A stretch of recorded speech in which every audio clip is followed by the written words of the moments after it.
Rockies have something for everyone.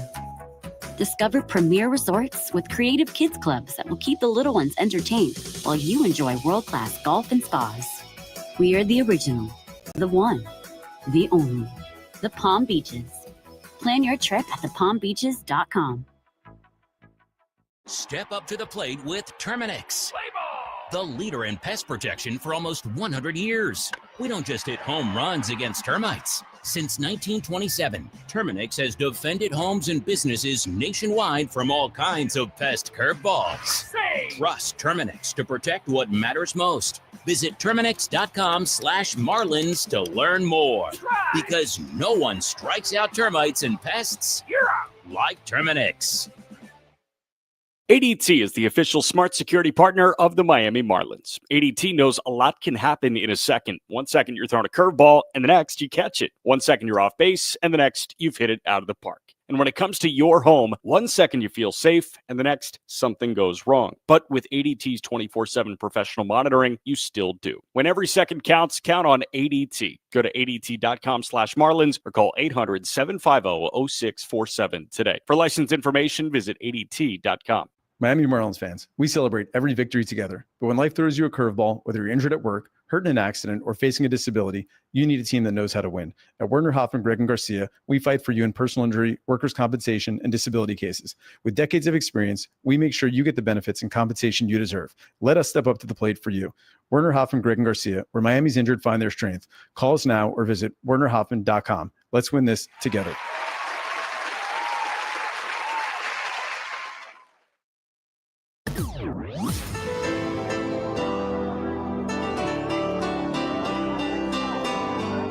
Thanks for listening to Miami Marlins Baseball. Marlins Baseball is brought to you by ADT, the official smart security partner of the Miami Marlins, and Norwegian Cruise Line. Experience more at sea. With the 10th Inning Show, here's the voice of the Marlins, Jack McMullen.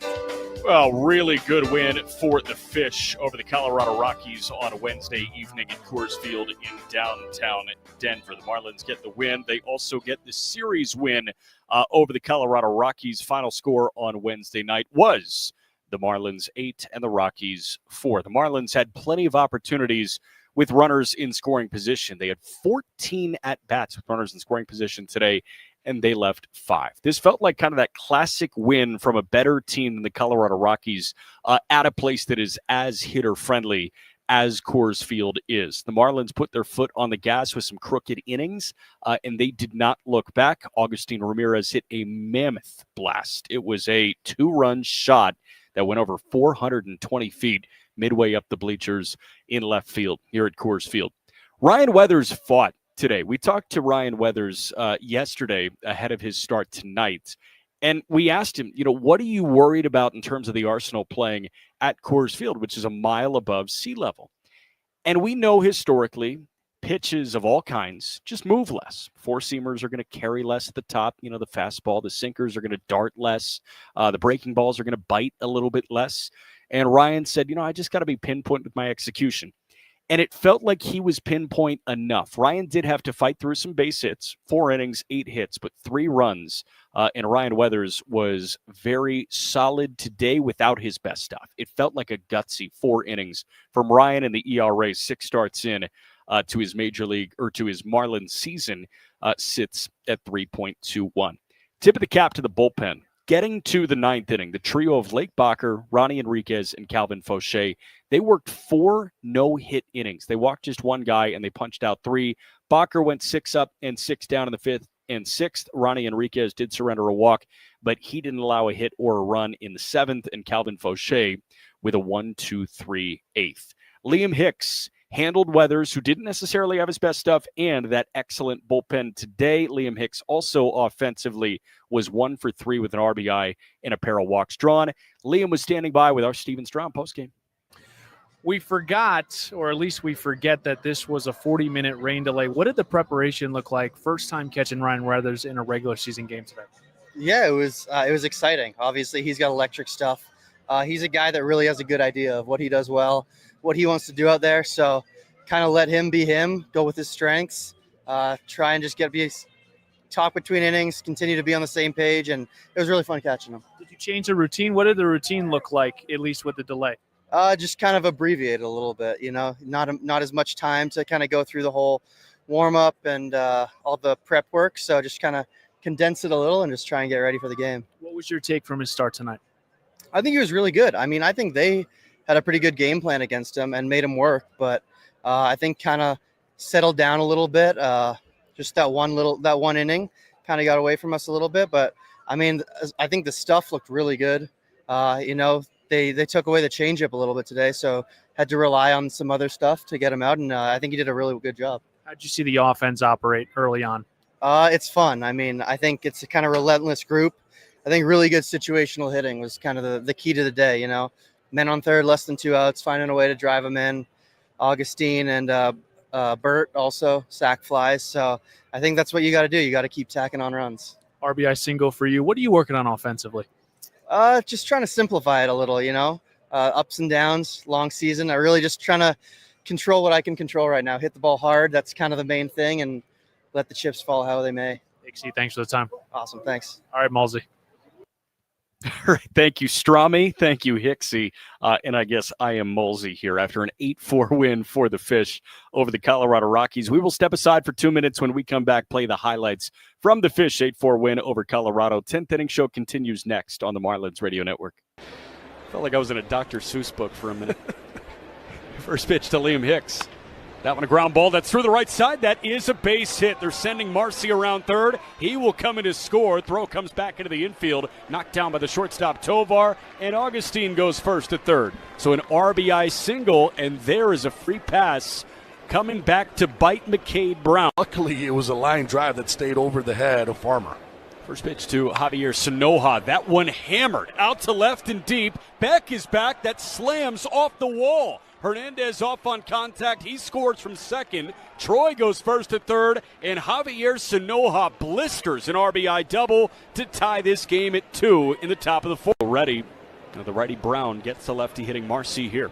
First pitch, Marcy with a roller left side of the infield. The shortstop Tovar, he's got it. He fires on the move. It is not in time, and a run comes in to score again. That is an RBI infield single for Marcy. It plates another, and Sanoja pushes to third. It's 3-2 Fish in the fourth. 30 home runs this year, 19 more than any other team in baseball.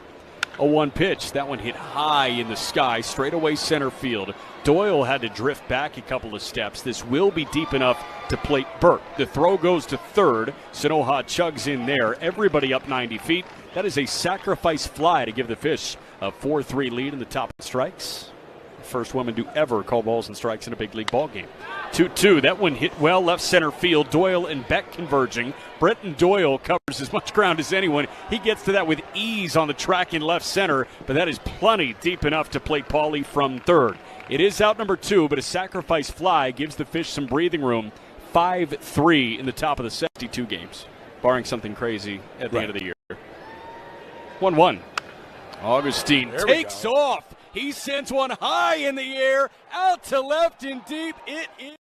You're listening to the 10th Inning Show on the Marlins Radio Network. 10th inning show rolls on. Good night to be a Miami Marlin. They get the win on Wednesday night. They also get the win in the series at Coors Field in Denver. Final score 8-4. The Marlins get the win over the Rockies. How did this one sound? Well, scoring actually opened to the bottom of the second inning against Ryan Weathers. There were 3 straight base runners to open the home second against Ryan. Ezekiel Tovar with the leadoff knock. Blaine Krim, he drew a walk against Ryan. And then Kyle Farmer played the first run of the contest. A 1 pitch. Someone a line shot up the gut. That's in for a base hit. Tovar sprinting to third. He gets the runaround. Marcy's throw back into the infield. Otto picks it. He throws it off the camera well, third base side. Krim does sneak a foot back into the third base bag. It caromed right to Norby. The throw came in with every intention of trying to get Krim going first to third. Tovar does score, and that is an RBI single. That could have been much worse if that throw went to third base, sailed into the camera well. It is 1-0 Colorado in the bottom of the second. That run did come in moments later. Blaine Krim stayed put at third base, and Braxton Fulford with a productive out doubled the run total in the second for the Rockies. And again, it's an RBI single for Farmer. Now Fulford hits one high in the air out to deep right field. Johnston on the edge of the warning track sets up shop to make the catch. And that is deep enough for Krim to score. He plates on a sacrifice fly. And with one away in the bottom of the second, it's 2-0 Rockies. But then the Fish got on the board a half inning later in the top of the third. The answer back like they always do. Back-to-back walks issued by the Rocky starter McCade Brown, and then the three-hitting catcher Liam Hicks. He dribbled one up the middle. First pitch to Liam Hicks. That one a ground ball that's through the right side. That is a base hit. They're sending Marcy around third. He will come in to score. Throw comes back into the infield. Knocked down by the shortstop Tovar. And Augustine goes first to third. So an RBI single, and there is a free pass coming back to bite McCade Brown. RBI knock for Liam Hicks. It's 2-1 Colorado in the top of the third. Ryan Weathers tossed a scoreless bottom of the third, and then in the fourth, the Fish tacked on. With two men gone, Heriberto Hernandez drew a walk. Then Troy Johnston singled, and Javier Sinoja did a job. Pitch to Javier Sinoja. That one hammered out to left and deep. Beck is back. That slams off the wall. Hernandez off on contact. He scores from second. Troy goes first to third, and Javier Sinoja blisters an RBI double to tie this game at 2 in the top of the fourth. That Sinoja double was 105 off the bat. Jacob Marcy didn't have to hit it that hard, but he did plate another in that fourth. Now the righty Brown gets the lefty hitting Marcy here. First pitch, Marcy with a roller left side of the infield. The shortstop Tovar, he's got it. He fires on the move. It is not in time, and a run comes in to score again. That is an RBI infield single for Marcy. It plates another, and Sinoja pushes to third. It's 3-2 Fish in the fourth.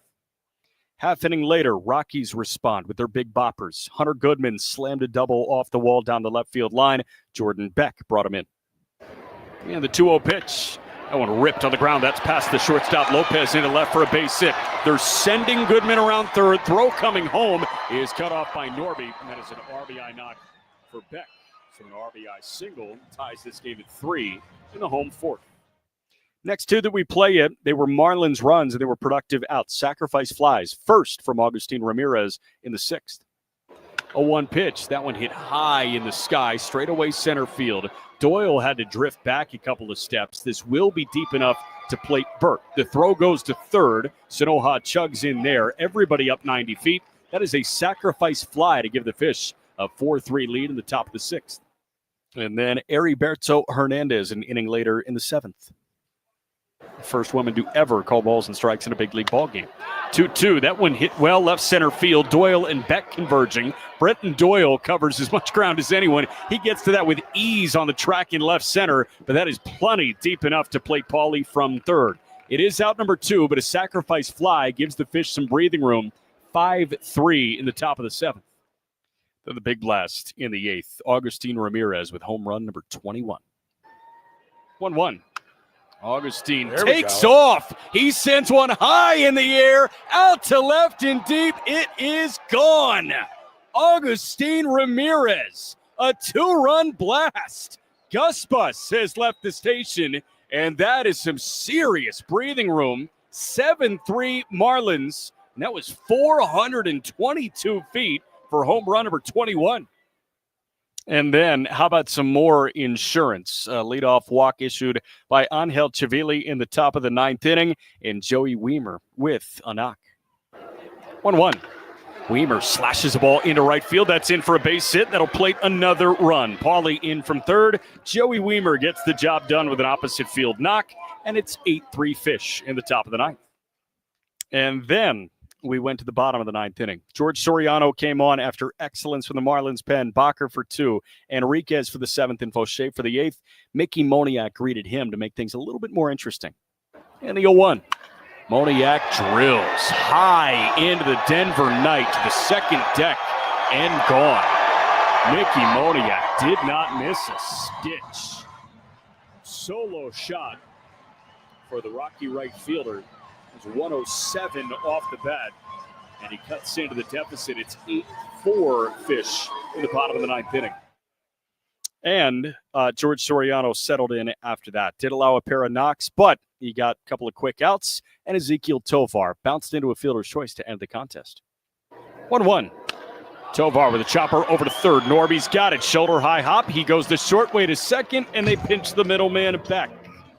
That is a ball game ending 5-4 fielder's choice and make it a series W for the Miami Marlins. They get a win thanks to the bats over the Colorado Rockies on Wednesday night.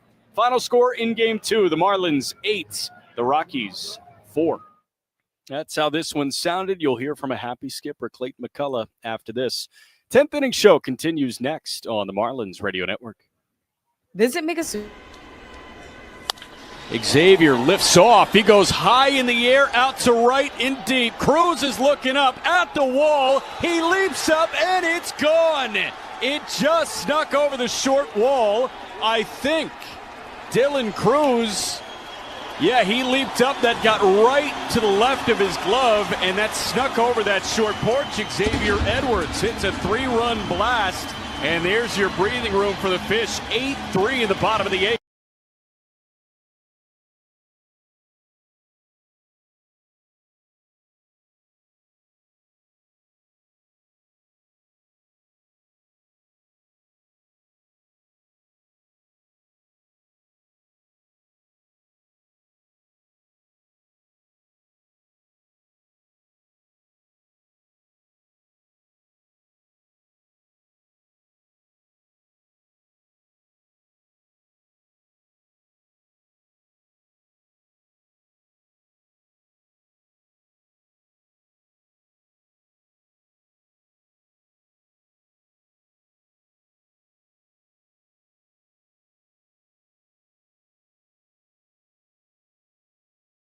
This one blistered at 113 from Wagaman.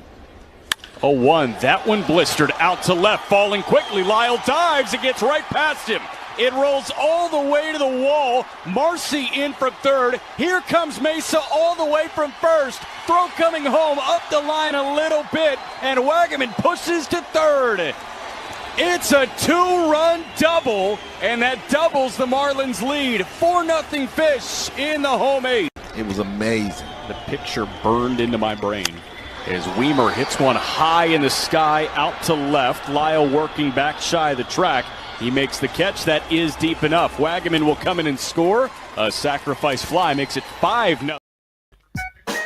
All right, 10th inning show rolls on. Marlins get a win 8-4 over the Colorado Rockies. They have taken the front 2 of this series, so they look for a sweep tomorrow at 3:10 p.m. Eastern. Again, our coverage begins with Marlins on deck at 2:30. Let's hear from a happy skipper tonight. Here's Clayton McCullough following this one. How'd you see the offense operate in every different way tonight?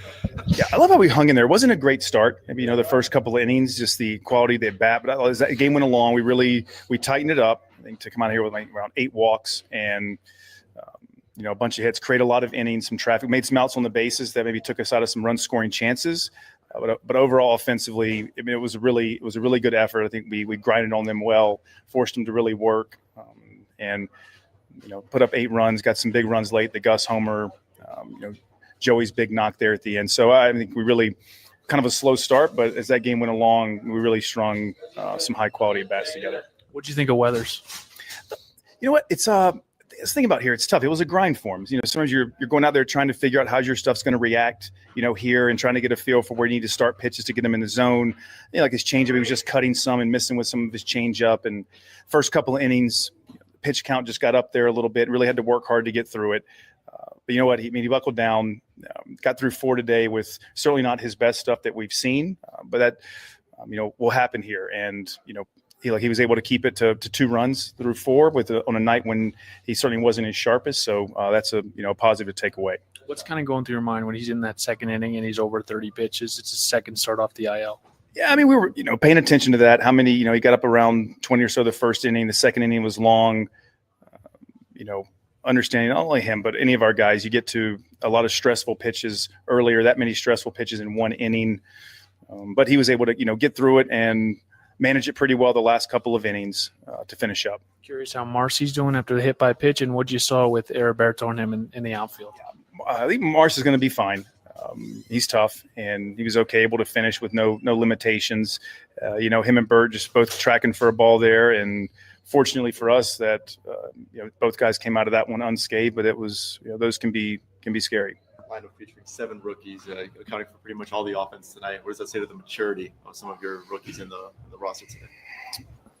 I think we've seen throughout the course of this season, a lot of the younger players that have gotten a lot of opportunity here, the maturity in their bats and understanding situations, understanding game planning approach.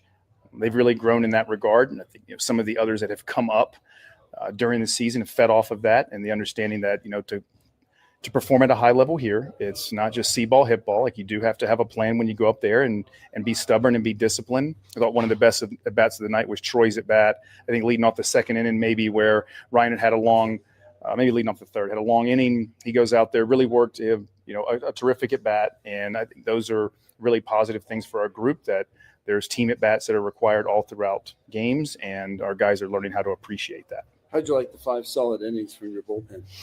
Yeah, they were fantastic. I mean, it was to get the couple out of, late coming right behind Weathers. And I mean, here you're just trying to put up as many zeros as you can, or, not put up a crooked number. And those guys all just kind of pass it off one to another, getting to the back part of the game. So they did a fantastic job to give our offense a chance to continue to tack on. You guys won 6 of 7, a lot of hooting and hollering in there. Can you tell us anything about that, and also how good it is to be playing this well toward the end of the season?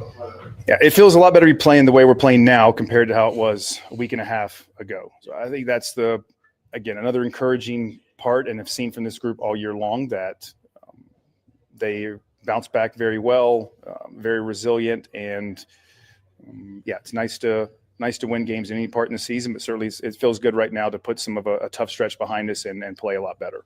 Thoughts, Paulie at first base tonight? Yeah, I mean, Paulie, he handled himself, well over there. He's gotten a lot of reps this year over there. Not a whole lot of game reps, but he gets over there with enough regularity to have some comfort with how to handle himself around the bag, and just trust Paulie anywhere you put him with a glove on. Feels like rock bottom of the season was when you guys last faced these guys back in June. I'm curious how different you feel this team is now, and is there a little bit more motivation to when you guys come back to face these guys? No motivation to come back for anything that happened early in the season. I think if you go back and look at that series, I think it's one where they played better than we did, and we're able to take it to us. So I think we've just taken from that point or any other point, we're just trying to get better as a group as we continue to move on, and came here knowing it's a tough place to come play, and to come win a series here is a tough task. And, tomorrow will be as well. So just take more solace in, how we're playing, and not, who it is or what had happened in the past. Was the plan going in today to swing at a lot of the first pitch, especially in the 4th inning, a lot of aggressive at-bats in the early innings? I think the early count swinging is some of the byproduct of wanting guys to be ready when they step in the box. And if you get a pitch in a place area you're looking for, to be ready to go. And if it's not there, to trust your eyes and check off. All right, that was Clayton McCullough. After this one, we will step aside 2 minutes. When we come back, we'll hear from Brian Weathers. Also, I think Steve will have a take or two. We will get that coming up in a moment. 10th Inning Show concludes next on the Marlins Radio Network. Xavier lifts off. He goes high in the air, out to right and deep. Cruz is looking up at the wall. He leaps up, and it's gone. It just snuck over the short wall. I think Dylan Cruz, he leaped up. That got right to the left of his glove, and that snuck over that short porch. Xavier Edwards hits a 3-run blast, and there's your breathing room for the Fish. 8-3 in the bottom of the 8th.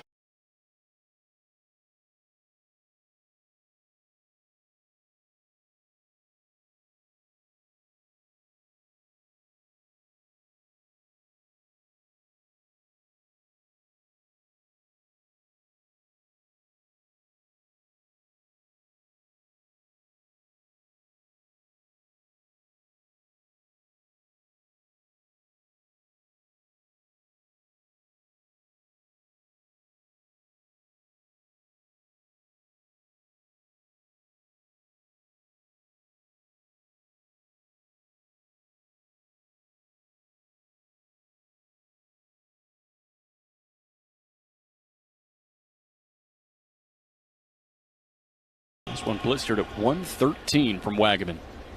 0-1. That one blistered out to left, falling quickly. Lyle dives. It gets right past him. It rolls all the way to the wall. Marcy in from third. Here comes Mesa all the way from first. Throw coming home, up the line a little bit, and Wagaman pushes to third. It's a 2-run double, and that doubles the Marlins lead. 4-0 Fish in the home 8. It was amazing. The picture burned into my brain as Weimer hits one high in the sky out to left. Lyle working back shy of the track. He makes the catch. That is deep enough. Wagaman will come in and score. A sacrifice fly makes it 5-0 Marlins in the bottom of the 8th. All right, 10th inning show rolls on here, and it concludes. Ryan Weathers put a gutsy start together, and I love what Clayton McCullough had to say about Ryan Weathers. Maybe not having his best stuff today, but he grinded through 4 innings of 3-run ball. Let's hear from Ryan after his start today. Ryan, tonight, what do you think prevented you from getting into your normal rhythm? Just kind of walking, guys. They put up some good ABs. They weren't really chasing the changeup tonight. Definitely at some points it could have went a little bit more four-seam heavy.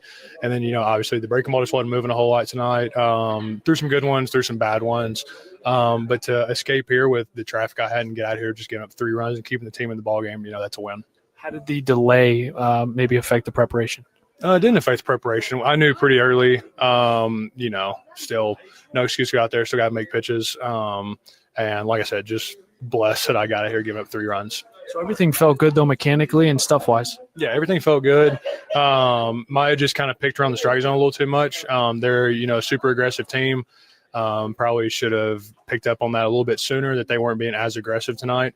So just go watch some film and see maybe if I was tipping the changeup or something. That's the first time in a while I feel like I got a lot of good swings on the changeup, or they were getting a lot of good swings off of it. Could be a little something there, could not. But they put some good swings on the ball. They had some veteran guys in the middle of the lineup. Obviously Farmer shot off a couple good swings. Goodman shot off some good swings. They got a good lineup. Other than, you said you feel like you escaped with the stat line. What else do you like about your start? That was good. I continue to pound the strike zone. That's something that I obviously am continuing to work on and just getting back to, just being my second start back.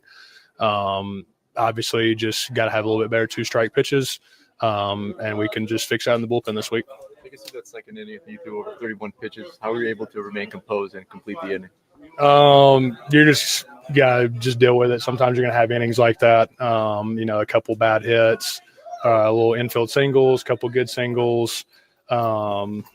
Just trying to escape with not giving up anything more. Especially here when I had, first and third, like I just have to assume that guy here is going to score, but I have to get the guy at the plate out. So just kind of going to damage control and just keeping them to 2 runs that inning, was huge. You guys have been up and down during the season, but how important is it for yourself personally, especially having been sidelined for much of the season, and this team to finish out strong at this point? Yeah. I feel like we've been playing good ball all year. We had a lull there for a little bit where we just didn't play up to our standard. We just got to continue to throw strikes, get out, hit the ball, catch the ball, do all the little things right. And we have a young, fun team, so we just got to continue to play ball hard, and hopefully we can scratch a few more wins. Ryan, you correct me if I'm wrong here. In 23, when we first saw you, maybe that start doesn't end like with the line how it showed. What do you think the difference has been in maybe the last 2 years? I think tonight just realizing one, I'm pitching at Coors, that's going to be different, and I just don't have that stuff tonight to maybe get a punch out the bottom. So even if you look at the stat line, I got up the double to Goodman, but everything else was still on the ground and base hits. You can live with that. Being able to escape that second inning, giving up 2, I thought that was, we're one swing away from that being a totally different ball game. So being able to keep it at 3, and then the bullpen coming in and slamming the door, that was a good team win. What can you say about the 2025 rookie class? 7 of the 9 guys in the starting lineup are rookies. What can you say about them? The preparation's been really good. Their attention to detail has been good. This is a hard game, and especially with how pitching is now, it's an extremely hard game. And for them to stay in, day out, Gus hitting 21 homers, 10 bags, as a rookie, it's really good. It's exciting. Hopefully we can continue to scratch some wins. You never know what can happen, and we just continue it for next year. Absolutely love listening to that guy talk baseball, and Just amazing perspective and amazing thought on what he can do. And Ryan Weathers gutted through 4 innings of 3-run baseball. Steven Strom, talk to me, Goose. Yeah, well, I mean, I'll wrap on Weathers. Like, I totally stand by what I asked him in 23 when we first got him. That doesn't end up the way it did tonight. I know the line doesn't look great, Jack, but the fact, like he said, he just needed to battle. They were on his changeup. That's been a really good pitch for him. For him to just go 4 innings, give this team a chance to win today. That's exactly what he did. So I'm happy the way Ryan Weathers was able to battle tonight and looking forward to his next start. The last thing I'm going to tell you, Jack, I love the offense tonight because they showed a little bit of everything. You look at the way it started, sac fly, an infield single from Jacob Marcy, and then you get the big blow from Augustine Ramirez. You get the add-on from Joey Weimer. I love the way that the offense operated tonight. This is sometimes a place you can get homer happy. You can try to lift the ball. I love the way the Marlins approach this entire game. They did a little bit of everything. They did anything and everything they needed to do to plate runs. And again, you know it better than anyone else, Jack. You have to just continue to pile on each and every inning. Yesterday was about the 3-run innings. Tonight it was about, you get behind and you just battle back. You keep going, you keep adding. And I love the way how the offense looked tonight. Yeah, 100%, man. The offense seemed controlled. And then they got that one big swing from Augustine, and that was huge, not only because Steve's guarantee cashed, but because did Troy get an extra base hit tonight, or was it all? No, Troy did not get an extra base hit. So half Steve's guarantee. Yeah, that's okay. It's a Steve guarantee. Yeah, but no, I mean, like it's paper cut, and then the big blow. Yeah, and that was fun to see the big blow come from Augustine Ramirez, and again, home run number 21 for him. And the fact that Ryan Weathers knew that was home run number 21 for Augustine tells you that he loves ball, man. He is a seam head. 8-4 win for the Marlins over the Colorado Rockies. They've won the series. Let's go for the sweep tomorrow. Sandy Alcantara against Tanner Gordon. 3:10 p.m. Eastern first pitch. Steve-O hits the air with Marlins on deck at 2:30. Huge thank you to Ahmed Jordan staying up late with us. For Steven, for Gabby Sanchez, I'm Jack saying so long from Coors Field. Again, final score, the Marlins 8, the Rockies 4, and this has been a presentation of Miami Marlins baseball on the Marlins Radio Network. Number 1 on your car radio